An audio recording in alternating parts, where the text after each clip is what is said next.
Welcome everyone to another Tarot Tuesday. What I want you to do is relax your mind, take a deep breath, and you're gonna pick one of the following 3 decks, okay? Whatever resonates with you in this current moment, I want you to pick one of these 3 decks. On the top, this bottom deck right here is basically tarot. So these are gonna be oracles that are gonna be telling you what you need to do next, where you need to move, and then this is gonna be like supporting information. I'm gonna also teach you how to read. So if you have your own tarot deck with you today, or you have tarot and oracle, you can pull out 1 tarot, 1 oracle. You can pause this if you're watching it on Patreon and on YouTube, and then come back to it if you need to. If not, I'm gonna give everyone a quick second to grab their deck. And this next spread that I'm gonna teach you, we pull out this spread whenever there is an active retrograde. So on my inner circle, I taught a specific spread that you do on the day of the retrograde or a few days before the retrograde, so you understand what's coming through.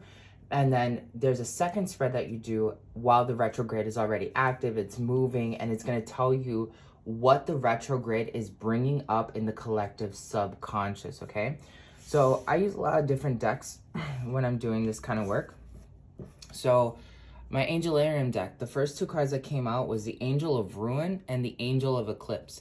The Angel of Ruin reminds us that there are people that are trying to step into our reality most recently, or maybe we may even have like this impulse to reach out to somebody in specific that no longer is in our life. Remember the reason why that person is no longer a part of your reality, and remember why you may have ejected or kicked out that person in the first place, okay? Like, just because you feel like there's unfinished business doesn't mean you need to go rehash that shit. You know, the other day I was on a walk, and I thought about this one ex-acquaintance of mine. And I was like, you know what? I still got some shit that I had to say about that one time. And then I caught myself, I'm like, you know what?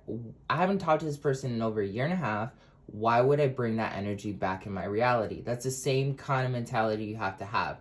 Let go of the emotion. Whatever it is that's unsaid is unfinished. Whatever. If you got to write an astral letter and send them an astral letter to feel comfortable and to kind of like get your peace out of it, cool. Just do that. But do not reach out to that person. And if those people are reaching out to you, you want to know why they're reaching out to you?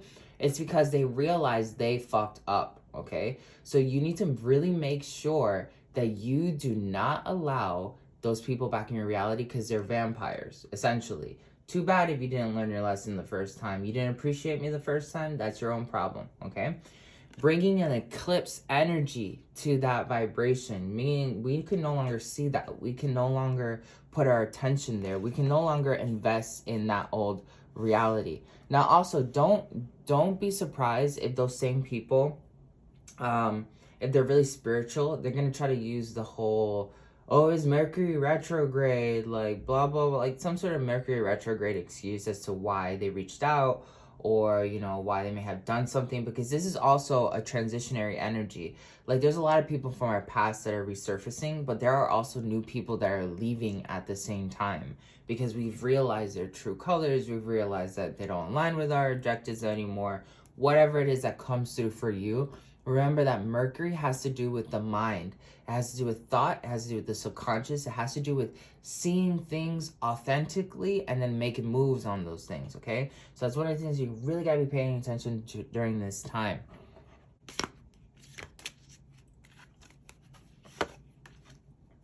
The Isis deck. It comes out with the Chamber of Healing. Basically reminding you the first thing that's most important here is your highest vibration. Sometimes your highest vibration is not something that a lot of people can understand. And that's where you have to take your own responsibility into making sure that you're secure, making sure that you're safe, making sure that your main priority is to be in your power. It's okay if you piss people off across this path. It's okay if you feel uncomfortable. It's okay if you feel like there's some other, you know, major lesson here that you need to understand before progressing, and you need to take time to meditate on that. But don't give yourself to that old stagnant energy. The next card that comes out is the Portal of Light. So the Portal of Light comes out to remind us that obviously, not only is there a portal of light open right now, but we ourselves are becoming portals of light that open ourselves up to the cosmos, to embrace other people, to help them grow their consciousness and become better. We're not in charging ourselves with the responsibility of taking them forward. We're just simply existing, emanating our highest vibration. And I don't even want to say it's light anymore. A lot of people are really stuck right now, almost thinking maybe that the only way out of this is light, but it's not. Like, you need to embrace your most authentic vibration. That can mean a mixture of light and dark, or combining yourself to be beyond the concepts of light and dark. This is a really powerful energy because it's very similar to the eclipse energy, and like the version of you that almost feels like it's been betrayed and ruined, because the angel of ruin also has a huge vibration in our reality, reminding us that like the world seems to be in ruin in a lot of different ways, and people want to go back to fixing the ruins and living the life that they used to, but that's never going to happen with the power of the eclipse. So that the portal of light that's open right now is what is causing the ruin. Unless you choose to not ascend and better yourself, that's the only way you're going to stop the energy of the ruin from coming through. You need to make sure that you're embodying yourself. You're choosing yourself first. You're putting yourself in the highest position possible, because that's what's going to really open doors. The chamber of healing that's underneath doesn't necessarily always mean that you have to go through like a really profound healing journey while being in this like temple of light. It just means that you are in the highest potential to unlock something that feels healing, okay? The next card that comes out is the Pillar of Light. So the Pillar of Light really reminds us that we're fortifying a certain kind of energy in our reality and moving forward with it. That was pretty clear and easy. The Five of Coins. If you pick the Isis deck, it is basically telling you that if you are worrying about finances in any way, shape, or form, stop doing that, because that's only creating more of that lack. Just know that abundance is coming with the Knight of Coins.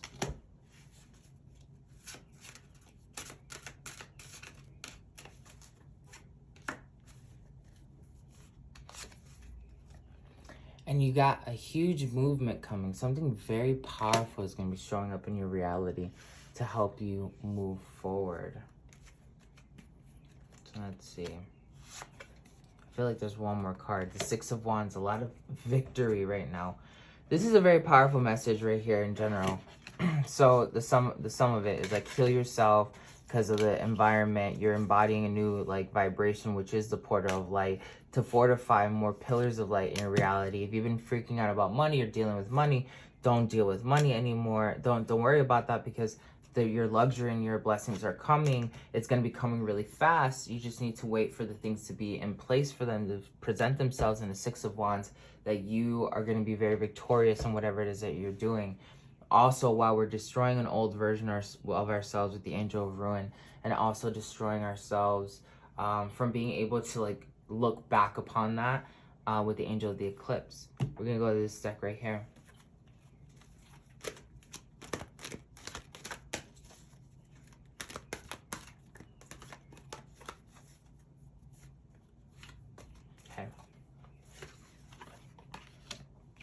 If you pick this deck, the 11th card, Belief, shows up, and it's basically telling you, know that you can have the manifestation you're looking for. Allow yourself to evolve into that new manifestation that you're looking for, and give yourself to the Divine Feminine, which is more so like knowing that you can have what you want once you put it out there, and you have like a clear intention of knowing and believing and allowing yourself to have it. Sometimes it's a step of, first you need to believe that that's how the Divine Feminine works. You tell her what you want and she comes back and she brings it to you, while also allowing her to give you it, because sometimes you might shun her from actually turning up and allowing you to have that. The Healing card comes up again. So the Chamber of Healing here, the vibration is pretty consistent. It's about us letting go of something higher, something limiting. We are emerging. And for those of you that picked the first layer deck, you are going through an initiation right now. So let's go ahead and look at some more of those deeper vibes.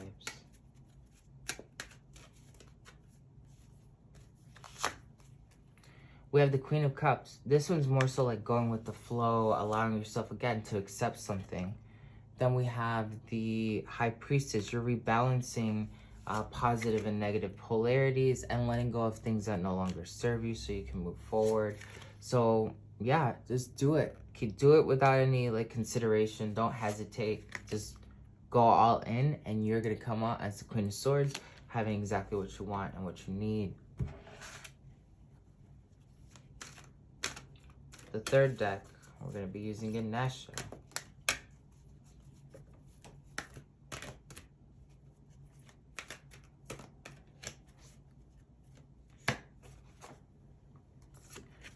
Ganesha comes out with personal transformation, 35. So 35 is a royal number. If you pick the third deck, then you are definitely going through a royal experience, a royal transformation that is going to require a little bit more of your determination to make sure that you accomplish this with ease and with grace, particularly. And it's about being determined to choose love around anything else. So your transformation is also recognizing the powers of love in the universe, the power of love in yourself. This is the insight that you kind of have been missing for a minute. It's all about becoming, because this is third eye chakra. So the love has to become a factor in your life. You need to find that by treating yourself or actually like sharing more of yourself, whatever it is that you've been really wanting to do to express love. Like, instead of waiting for something else to come and give you that vibration of love, you need to go ahead and already pursue it. And that's going to bring you the vibration of wholeness, which the wholeness vibration is what opened up 2020 as well. We got one more card. So please concentrate, be determined and concentrate. Oh, healing comes out a third time. I'm not even joking with you guys. I did not do that at all. Like, chamber of healing, healing shows up here, and then healing shows up over here. Ridiculous. You guys can see that the cosmos are legit. Healing, healing, healing. Telling you the same thing here. Like, this is a moment for you to let go of specific things, move forward, and just feel better with yourself. Each one of us is going to be letting go of something completely different. But you need to understand that this is our time to destroy something that no longer serves us. So if you pick this one, you're embodying more that portal of light, destroying this reality and choosing to destroy this reality, not just saying like you have to heal it, right? You have to heal yourself by choosing destruction and power if you pick this deck. If you pick this deck right here, for you is to have more so belief of going with the flow and that the universe has your back and that you do have an easy life, and it is more powerful for you to just accept your power and be whatever it is that you choose to be and emerge finally. That's your healing, is like allowing yourself to have. And then on this end is just having determination and concentration on the fact that your wholeness and your personal transformation, your healing lies in you embodying love in every aspect that you can, like actively. Now, the Queen of Coins, a lot of abundance coming in through here. The Page of Coins, you're learning how to manifest different kinds of abundance. We have the Tower. This has been maybe a little bit of a mental struggle for you here and there. You see like the waves of the ups and downs, but that's okay. That's part of growth. Then we come back with the Page of Cups. The Page of Cups reminding you that you are also learning to receive, and you're also learning to kind of go back to a sense of innocence that you had left off before and discover the wonder of possibilities. So maybe you cut yourself off from like imagination or something like that, and now it's coming back to you just so that you can have the power of the Ace of Wands so you can move forward and create the reality that you seek. So I'm going to cut the deck in 3, okay? However they come through. The 3 of Swords here comes through, telling you on the first deck here, let go of the pains that you've been carrying, especially because this was talking about finances, and it was saying like, hey, if you're gonna go ahead and keep freaking out about finances, you're gonna manifest that. So how about you leave that energy of manifestation not working out for you when it comes to abundance, and just know that those are wounds in your heart that you have to pull out. like you're secure, you're connected. This one has to do with the King of Coins, the centerpiece. The King of Coins reminding you that you are worthy of having everything that you want, and you are worthy of being in alignment with the highest powers that are. But you also have to recognize that you have denied those powers from being your friends. And this is where, you know, living the way of Antojai is really going to help you out, is becoming friends with the aspects of yourself and reality that you actually find resistance. So sometimes we want to destroy a resistance, but sometimes diplomacy is necessary. So instead of trying to destroy your shadow or your ego or whatever, you have a conversation with them and you're like, hey, can we work together? Is there a solution for us to be more conscious with each other? And that comes down through journaling, that comes down through inner dialogue, whatever it is that your personal process is to connect with your inner self. The final card that comes out for the third deck is the Nine of Swords. So the Nine of Swords is telling you that you can choose to disconnect from the pain, or you can choose to stay connected to the pain. It really is a matter of perspective here. Sometimes people see certain situations and those are the worst situations that ever could have happened, and they're very negative and you don't want anything to be associated with them, but really, like, they keep haunting you because you do want to be associated with them. You're not actually letting them go. You haven't asked yourself, who are you without that particular pain? This is the energy that's coming through for that. The final cosmic energy is the Empress. Yay! Basically saying that all of us are stepping into this higher sense of creator mode and power and wealth and acceptance and growth. And even though things may seem kind of like tumultuous right now, kind of all over the place, this is just part of the current transition. It doesn't mean it's permanent. Nothing's permanent. Your alchemy comes down to understanding who you are and understanding the state of the cosmos. We're all connected. All these people, depending on whatever deck you ended up picking, we're all going through the same experience. We're all going through a healing, right? Or we're learning how to heal or let go of something or transform our consciousness from healing mentality to creator mentality, because 3 is creator. The Empress creates out of love, okay?